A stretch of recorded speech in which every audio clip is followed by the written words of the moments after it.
Is my enemy. Okay, this morning, our subject is a challenging subject. As you can tell by the title, Eat and Drink to the Glory of God. Harvard can teach you how to eat right, but they can't teach you how to think right. I'll pray. Father in heaven, bless us this morning as we tackle a most difficult topic. I ask it in Jesus' name. Amen. Again, this is very long. I'm not going to try to go fast because it would just have to hurry through to do it. So I'm just going to go slow and we'll see. Before you start talking about being educated, you ought to do what? Who'd like to read? Before students talk of their attainments in the so-called higher education, let them learn to eat and drink to the glory of God, and to exercise brain, bones, and muscle in such a way as to fit them for the highest service. High service, high health, they go together. Who said that? Ecclesiastes 5:8. The higher than the highest God. So our subject today is eat, drink, and Be happy. be happy. Is it possible? Yes. In order to be fitted for translation, the people of God you must know yourself. It's not talking about your heart, it's talking about your body. They must understand in regard to their own physical frames that they may be able, with the psalmist, to exclaim, I will praise thee, for I am fearfully and what? Wonderful. Now, translation education is understanding the framework of this body, right? 1 Corinthians 9, ye are not your own, are you? Who read the rest of it? They should. Who'll start there? They should ever have the appetite and subjection to the moral and intellectual organs. The body should be servant to the mind and not the mind to the body. Okay, Judges 14 verse 3. Get her, she pleaseth me well. Come on, what kind of man is that? Where's his mind at? His body thing, right? Principle stated in 1 Corinthians 9. We'll get to it in a minute. The big picture. Job 1:10. Hast thou made a hedge about him? You know, it's the great controversy. All Job can see is what he can see, though. It's a bigger picture. This morning we're looking for the bigger picture. Verse 11, put forth your hand. Now, what will he do? Curse you to your face. The bigger picture. Job didn't know all that was taking place. All he could see was just, what's around him, right? Let me do something here.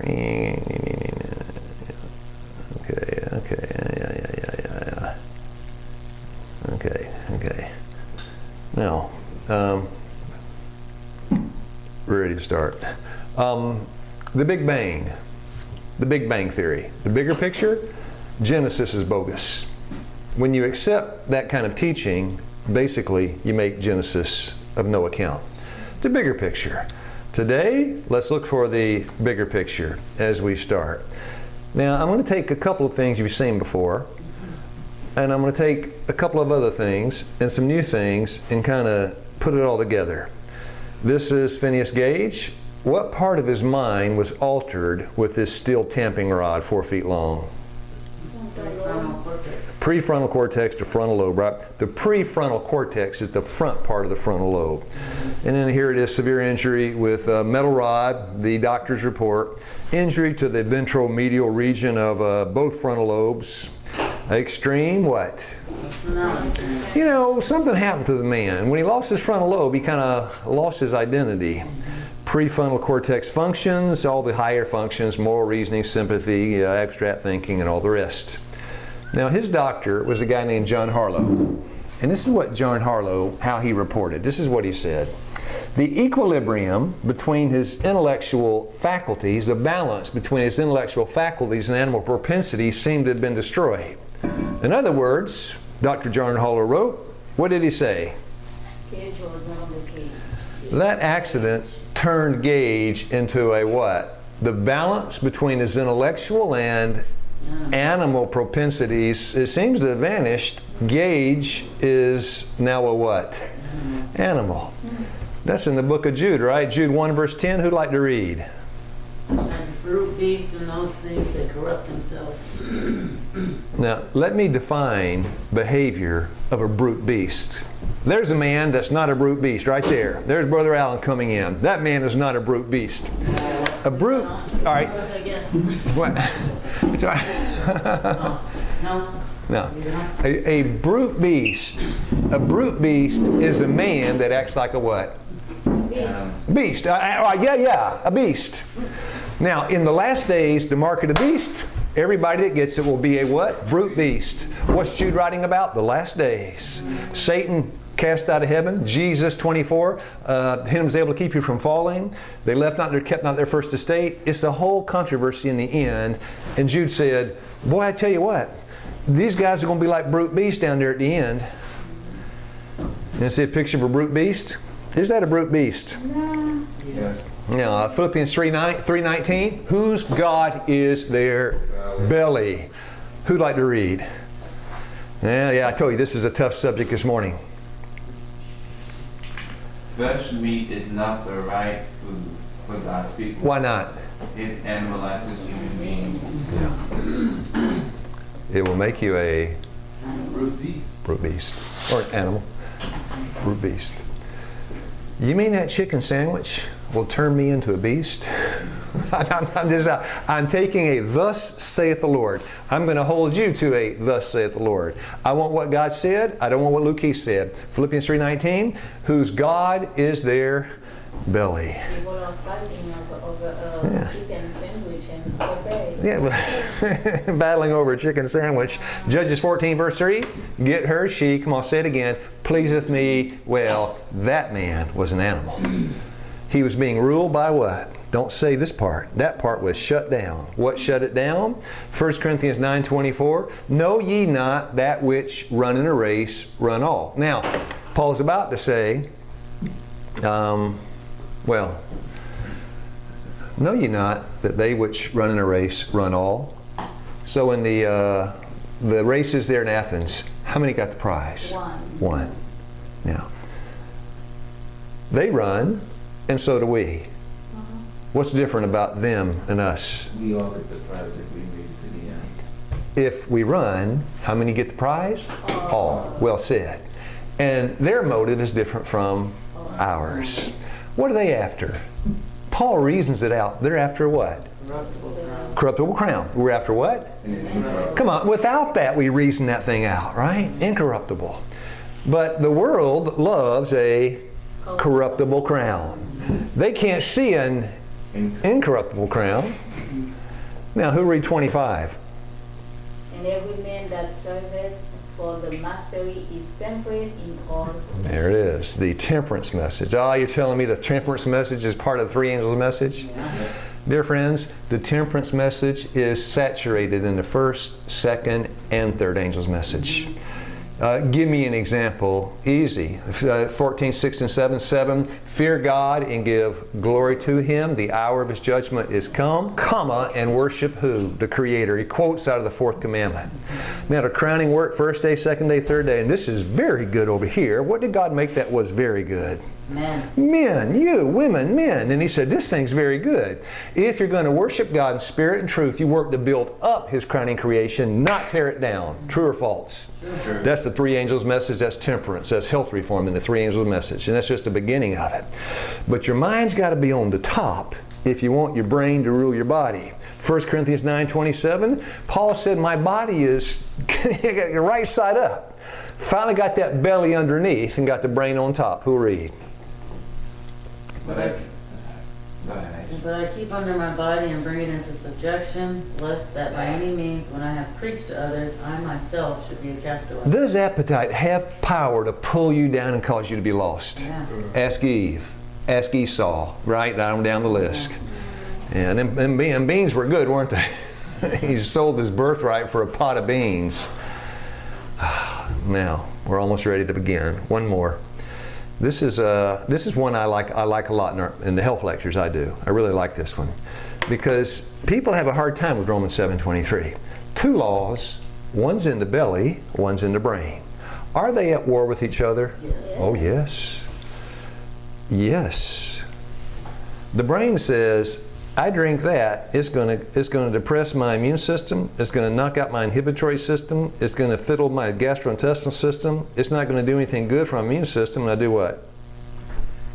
Drink it anyway. That's the mind versus the belly. And a man like that is in jail.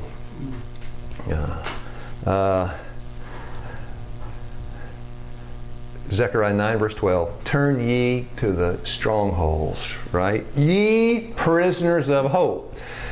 I want to be a prisoner of hope, not a prisoner of a hamburger. How about you? All right? Zechariah 9:12. Don't want to be a prisoner of a hamburger. Can a man be locked up by a burger? Yes. Because we are what what you eat affects how you think. Thank you, Sister Marie.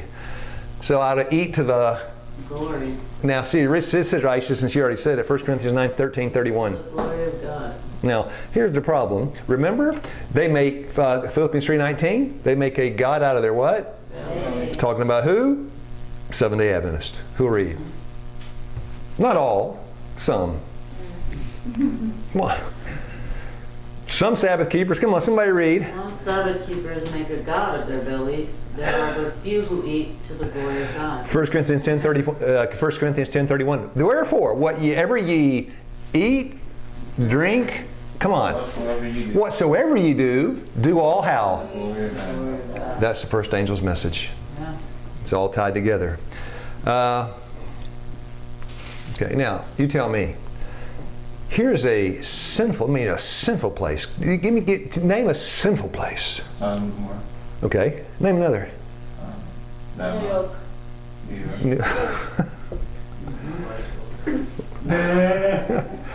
Let me name one. You're going more geography. House of prostitution. Is that a sinful place? Okay. How about the racetrack? Is that a sinful place? Casinos. Yeah. How about a casino? Is that a sinful place? How about a slaughterhouse?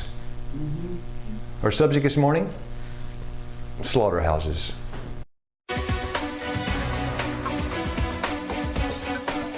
Today, Oprah and 378 Harpo staffers go vegan for 1 week. No meat, no milk, no animal, anything. We challenged everybody here at Harpo Studios to go vegan for 1 week. It was not mandatory, of course, but 378 of us signed up. That's pretty good.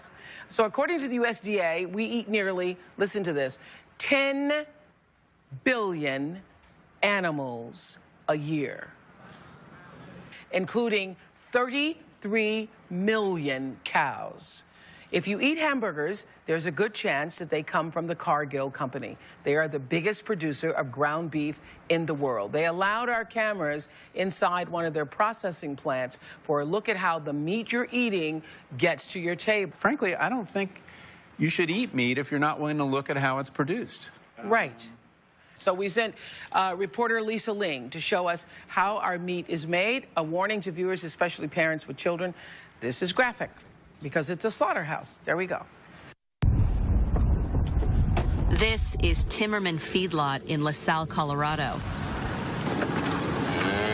There are about 12,000 cattle here for one purpose only. So the purpose of these cattle that we're looking at now is to get fattened up so that they can go into the food supply. That is the sole purpose, yes. How fat will they be when they leave here? These are heifers, so they'll be about 1,200 pounds when they leave. Okay. And how long will they stay here? 200 days. We'll put about 3 pounds or a little over 3 pounds on these cattle a day. How do you do that? Just with a high concentrate diet of a lot of protein, energy, and mostly that comes from corn and corn byproduct. It's interesting. They just look straight at us. Yeah, they're very curious animals. Dan shows me the cattle that will be sent to slaughter tomorrow. Obviously, we're in the midst of a blizzard, but these are the cattle that are going over to Cargill tomorrow.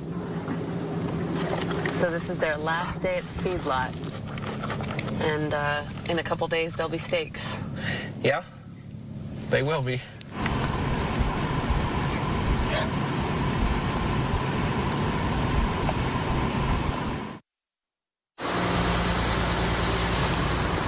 So we've been given very rare access into the biggest producer of ground beef on earth. And I've always been pretty unabashed about the fact that I eat meat, but I've never known how meat actually gets from animal to the plate. So this is my stuff here? Yep. Okay. I'm going to just follow you. That sounds perfect. Just watch your step. Okay. So how many cattle are brought in every day? We bring in 4,500 head a day, typically, and they come in about 140 different truckloads of cattle. Upon arrival, they're held in these pens for 2 hours, which calms them down before they are sent to slaughter. So these cattle are about to go in and have the bolt driven through their head, and then the rest of the process will begin. And you notice that they're not vocalizing. You don't hear a lot of mooing here. They're not bellowing. We want to walk them slowly up through the serpentine into the plant. The cattle walk through these dark, winding corridors, again designed to keep them calm. So these cattle are walking to their death now. They are. There are undoubtedly animal activists who believe defiantly that this is cruel.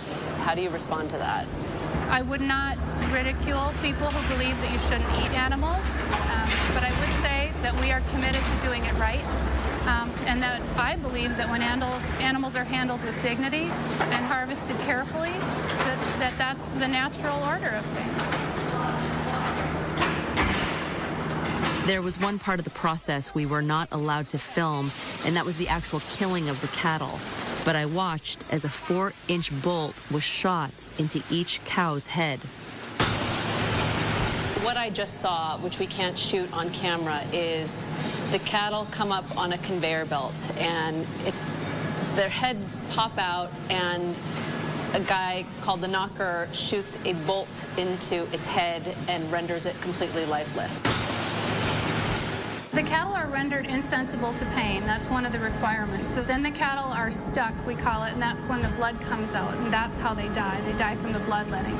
So that death process takes them a minute or two, but they don't feel any sensation at all. Their bodies are immediately washed to help prevent the spread of diseases like E. coli. This is where it's going to be a little harder on your eyes. So in here is where they remove the skin from the carcass. And a lot of people do find that difficult to look at, okay? So let me know if you're not dealing with it.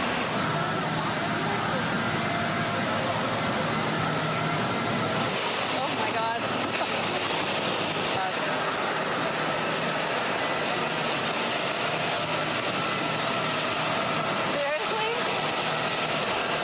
Within minutes, they begin to remove the hooves, hide, and head.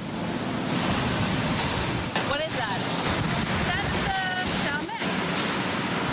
You gotta get this. He's operating the lift and the saw at the same time. The carcass is moved to a giant cooler for up to 2 days. It's then inspected and graded.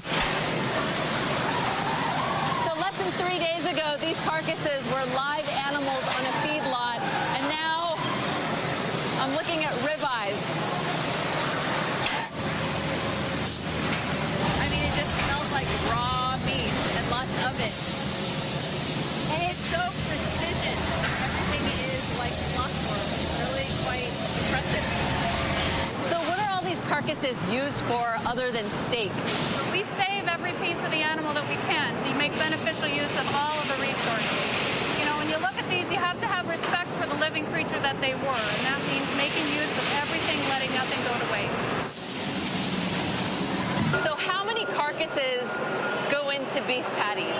We don't segregate them by carcass, so whatever carcasses come through the fabrication floor at the same time, then the trim from those carcasses goes into a shared combo, and then that's what's ground up to make the hamburger. So that's the grind. Yeah. That's what makes the ground beef that turns into the hamburger patties that my kids eat for dinner. The meat is packaged and loaded on trucks. So the trucks come to these loading docks, and they're loaded up with beef products, and they will soon end up in restaurants and stores near you. Not the right food. Who'd like to read? God's people. It animalizes human beings, and in countries such as this, where there are fruits, grains, and nuts in abundance, how can one think that he must eat the flesh of dead animals? Now, I'll tell you why I showed that little clip from the Oprah show. Because I want to show you a video clip now. It's that lady, the manager of the Cargill plant. She's being interviewed by Oprah. Same show, right? Nicole Johnson Hoffman is the general manager of Cargill's Fort Morgan processing plant. Welcome, Nicole. Thank you. Thanks for letting us in to see that. You know, it was a pleasure for us to have Lisa there. We take a lot of pride in the work that we do in that facility, and we think that Americans are much more interested today in learning about where their food comes from, learning about how meat is produced in particular. And for us, it's a positive thing to be able to show exactly what happens, to demystify the process a little bit, and to show how much our employees really do care about the consumer. Our employees remember every day that the meat that they produce is going on tables around the world. So Lisa was describing that the cows are first hit in the head. Is it like an electrical shock? No, the bolt renders them completely insensible to pain. They're essentially brain dead at that point. So they have no sensation, no consciousness whatsoever. And that's a critical element to respecting that animal's dignity. The employee who's actually using that stunning machine is working, he's behind their shoulders. They don't see him before it happens. It's critical not to spook them. They are kept quiet on purpose. It gives them a peaceful end of life, and it's important for the quality of the product that we produce. Yeah. And I think that that's very important for people to understand. We never forget these are living creatures. They are due a dignified life. They are due a dignified death.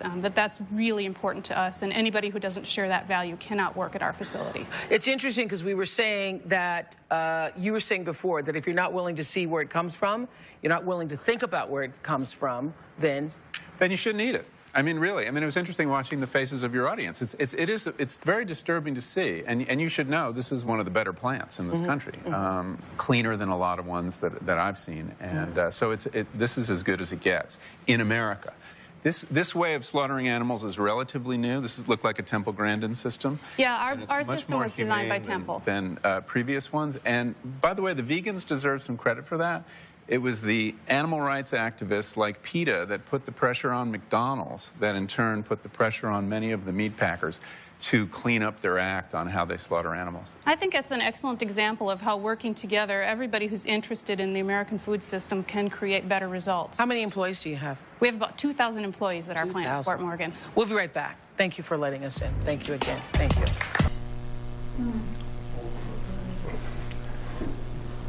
That lady had an interesting perspective, didn't she? We owe them a dignified death. We need to respect them as this man cuts them all to pieces to give you lunch. Now, I blew up New Scientist is about one of the most scientific magazines on planet Earth. Can you read the headline? You can fast? Read it for me. To your brain in the same way as tobacco and heroin. Now let me define addiction. I gotta have it at any cost. Can a man be addicted to a hamburger? Yes. Yeah. Gotta have it what? At any cost. Now you say, that's ridiculous. No, this is God. This is one of the most amazing statements you'll ever read in your life. I mean, it's amazing. It's talking about the Israelites, preferred to endure slavery and even death rather than to be deprived of flesh. They preferred to die rather than eat a salad. Got to have it at what? Any cost. Isn't that crazy? That's a strong addiction, isn't it? They would rather make bricks and get whipped and live the life of a slave than give up a fish fillet. I'd rather be a slave than stop eating Chick-fil-A. Now, what it was then and what is coming now. I'm just saying this is an important part of true education. Before you talk about higher education, you ought to understand the science about how to eat and drink for the glory of God. That's why we study it. That's the license and the direction from heaven. 24:37 of Matthew, as it was back then, it's going to be now. Who read verse 38? For as in the days that were before the flood, they were eating and drinking, marrying and giving in marriage. And there's nothing wrong with eating and drinking. I eat and drink, don't you? I got married. The same sins that brought judgments upon the world in the days of Noah exist in our day. This prevailing sin, the indulgence of perverted appetite, inflamed the passions of men in the days of Noah and led to widespread corruption. Now, let me skip thought to that for a minute or two. The children of Israel said unto them, would to God we had died by the hand of the Lord in the land of Egypt. Now, where were they at? The land of Egypt. That's chapter 16. This is 15, the last verse. That's the context of all of this. I back up to 16. This comes right after that verse. When we said, this is the response to the health message. When we quote the health message in the Bible, that's what we give. If you'll hearken unto the health message, I'll give you none of these diseases that were upon the Egyptians. What diseases were upon the Egyptians? Cancer, heart disease, osteoporosis, diabetes. They've exhumed the mummies and they see this is how they died. Same diseases that we die from. The health message, Exodus 15:26, if you will hearken. Their answer, would to God we had died at the hand of the Lord in the land of Egypt, when we set the flesh pots, and when we did eat bread to the full, for ye have brought us forth unto the wilderness to kill this whole assembly with hunger. You're trying to starve us. Eat what? Manna? You're trying to kill me. Now, spiritual math. Full belly is more important than a full heart. And that's the problem.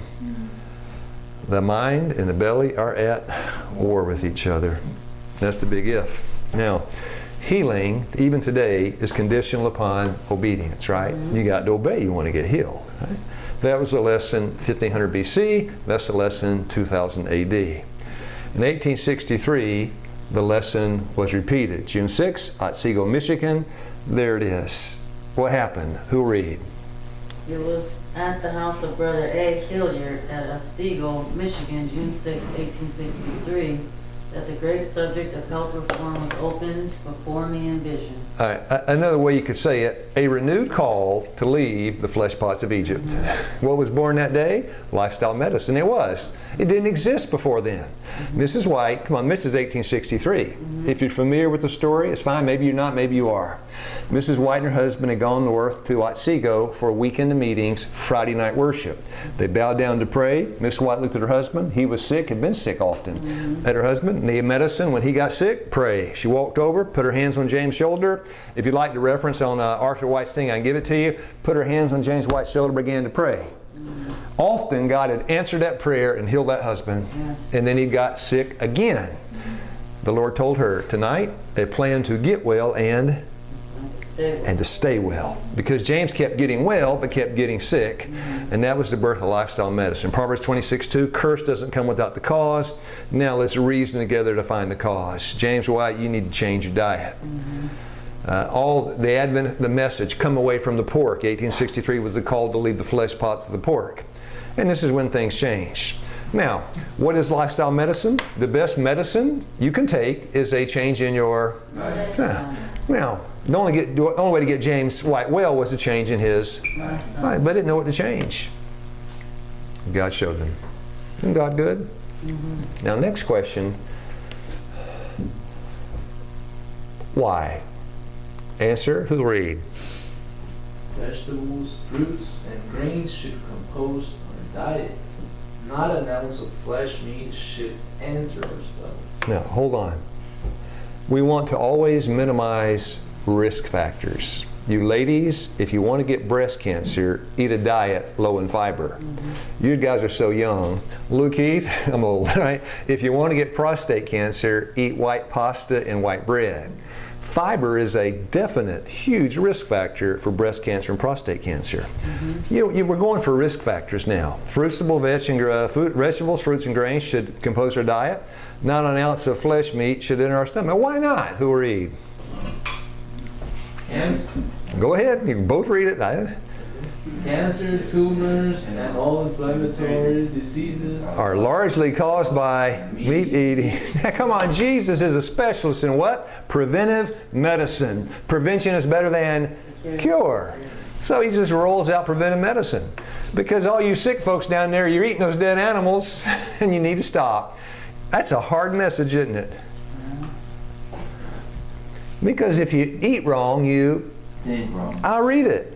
Think right thoughts, you'll perform right actions. Think wrong thoughts, you'll perform wrong actions. If you're on an animal-based diet, you think wrong.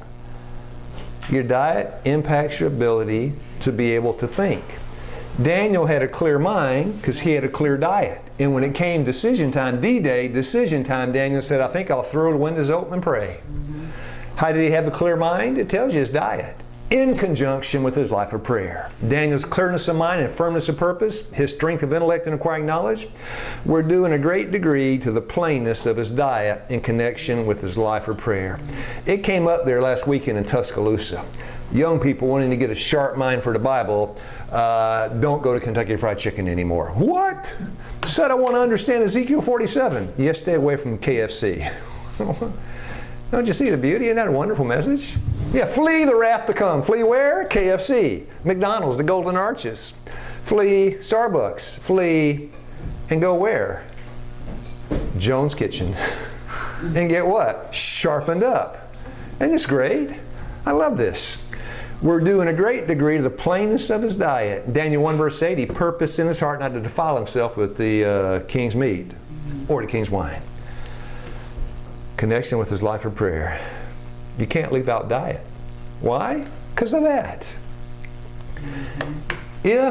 See if somebody can finish the sentence. If you want to knock 800 years off a man's life, give him a what?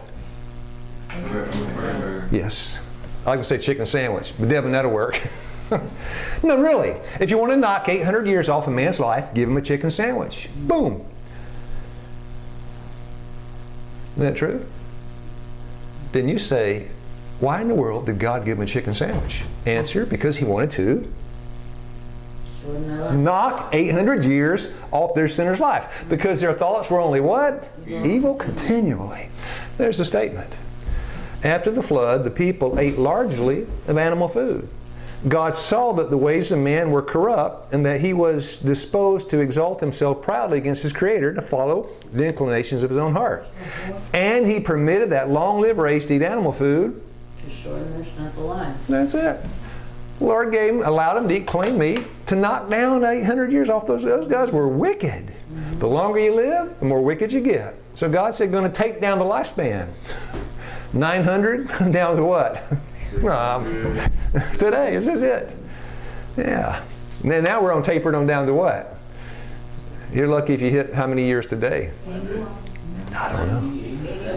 I don't know. Soon after the flood, the race began to rapidly decrease in size and length of years. And I put the average antediluvian before the flood was 910 years. Now, you want to see a picture of a pleasant place?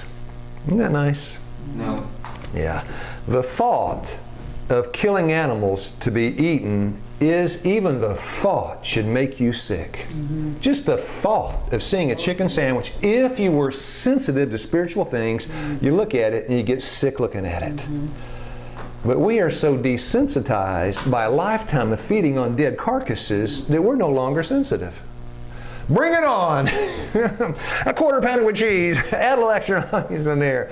One of them old triple cheeseburgers. Throw some extra whatever. Go to the Chinese restaurant. Shrimp chow mein. Throw some shrimp on them. The thought of killing animals to be eaten is in itself revolting. Remember Lisa Lane? When they shot that bolt into that cow's head and split it wide open and desensitized the cow in an effort to help it die a noble death. Was a natural inclination in her heart to wince and draw back to see that? Yeah. You're never going to see that, right? Oprah, rolled it out. But today, in Winn-Dixie, the meat section is sanitized and everything looks good. All I see is a bunch of red in a pack. But the beef people. We're the beef people. We do beef right. Yeah, we're the chicken people. 2 old beef patties, special sauce, lettuce, cheese, pickles, onions on a sesame seed bun. We're the beef people. If man's natural sense, I said all that because I read it, God said it. If man's natural sense had not been perverted by the indulgence of appetite, human beings would not think of eating the flesh of animals. So, those men can walk in there. And they just see money. You know what they say when they leave? Just another day at the office. Just another day at the office. $50 an hour, 8 hours a day, $400 a day, just another day at the office. Not a bad living, huh? Mm-hmm. That guy shoots 4,500 cows a day. They pay him a lot. There's a need not merely of revival, but of reformation. Now, the enemy of souls is seeking to wipe out the revival before it takes place. How? Indulgence of appetite. But this work must begin at the home. Now, I'm going to go near a sensitive subject. I don't want you to comment on about it. I just want to say it and leave it. But how do you leave it out? If ever there was a time when the diet should be the most simple kind, it is now. Meat should not be placed before now we're going to the children, because the church tomorrow is the children today. You want to see the leaders in the Waynesboro church, you look at Devon today. And the devil knows that, right? No, the devil knows that. And these two guys sitting here, Alan and Joel and all this, the devil, and Samuel, the devil knows it. So his plan is to disintegrate their minds through their bodies. He reaches the mind through the body. Ask Samson, ask David, ask Solomon, ask Reuben, right on down the list, right? Meat should not be placed before children. Its influence is to excite and strengthen the lower passions and has a tendency to deaden the moral powers. Come on. If self-control is lacking in the adults, how can they ever raise their children in this kind of program? They can't. The minds of some of these children are so weakened that they have but 1/2 or 1/3 the brilliancy of intellect that they might have had they been virtuous and pure.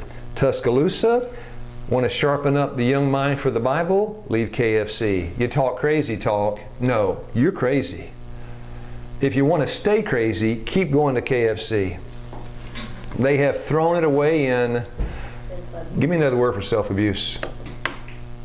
Masturbation. Now, let me spend 90 seconds on this. You place upon your tables butter, eggs, and meat. This promotes the carnal nature and leads a man or woman's mind in that direction. Now, Mrs. White, early on, the Lord told her, you write a book, call it Solemn Appeal. Most folks have never heard of that book. You call that book Solemn Appeal, and you send it to every mother in the church. And if she can't pay for it, you give it to her. One subject the whole book dealt with, self-abuse or masturbation. What it said, it will destroy you mind, body, and soul, and do it just like that. Now we'll move away from the subject.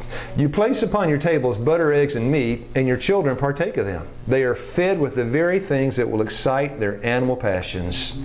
And when you come to meeting and ask God, oh Lord, have mercy on my children, what's the Lord say to you? How high do your prayers go? About as high as that refrigerator loaded up with pork chops, right? You have a work to do first. When you have done all for your children that you can do, then God will do the rest. That's righteousness by faith. That's the three angels' message. This is not the three angels' message. Now, 2 or 3 questions. The devil, did he trick Eve? Okay. What did he? Absolutely. What did he trick her with? Okay. The lust. Wait, but the lust for the fruit, right? The fruit. He tricked her with fruit. He came to Eve, beautiful piece of fruit. If he had hung a dead chicken on the tree, would she have been tricked? No. No. He comes to us, cuts a cow apart, hangs dead animals on a tree, and that's a temptation for us. And we fall for it just like that. With Eve, that wouldn't have worked. Now we can hang a dead carcass on a tree and call the Adventists and say, beautiful to the touch, beautiful to the smell, beautiful to the taste. That's how far we've fallen. And we understand physiology and what it'll do to us. And she didn't even understand that. We're looking at heart disease, inflammatory disease, arthritis. Yeah, I'll take one. One's not going to hurt. I know this is crazy, isn't it? This is just crazy. It's impossible for those who indulge the appetite to attain a Christian perfection. You can't. Because it's impossible if you eat wrong to think right. You tell me, how can those arteries ever have a right thought?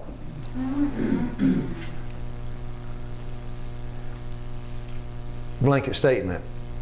A secular pagan would agree. Clogged cerebral arteries, oxygen deprivation to the brain. You can't think Right. That is why. Here's a cigarette, here's me. I know it's going to kill me, but I'm going to what? Here's a beer. I know it's going to kill me, but I do what? Here's a chicken sandwich. I know it's going to kill me. Here's a Mongolian restaurant. You go. There's that a Juicy Patty in Jamaica. You know, all these places have their thing, right? In fact, I was in I may have said this, but I'm getting old. I have license to repeat myself. Holding a school in Hong Kong. Had 35, 40 students. Cake shop right next door. I mean, these cakes were tall, big, fruity, beautiful, the colors. Students were in class one day. I said, do you see that cake shop as you walk in the door every day? Oh yeah, oh yeah, oh yeah. Do those cakes smell good? Oh yeah, oh yeah. Do those cakes look good? Oh yeah. Do those cakes smell good? Oh yeah. Do you think that cake would taste good? Oh yeah. Do you think that cake's good for you? No. Do you think that cake would be good for you? And they said, actually they said, no. But would you eat a piece of that cake if you had it? Oh yeah. It's just a short circuit in the brain, right? Now, I'm going to war. Anybody want to go to Revelation 12:17? The dragon was wroth with the woman and went to make what? War. There was a war, Revelation 12:7 in heaven. Then the war came down here. The dragon was cast out. You want to go to war? Let me show you who we're fighting today. Gird up the loins of your mind. That's the enemy today. They are armed to the teeth and ready to do battle to the death. They're going to assassinate you with what? Shrimp chow mein. Armed and dangerous. You know what? I didn't think I'd finish this morning. We went pretty fast. This is Strategic Issues World Survey, General Conference of Seventh-day Adventists in 2002, archived in 2008. 35% of Adventists practice veganism. I'll pray. Our Father in heaven, it's an impossibility for a man to make his mind right without you. And if the mind's not right, decisions will be wrong. But how can the mind be right with a stomach that's been taken captive by the world? Break us free of this slavery to the first-class food on Cathay Pacific. Have mercy on us and help us. Ask it in Jesus' name. Amen.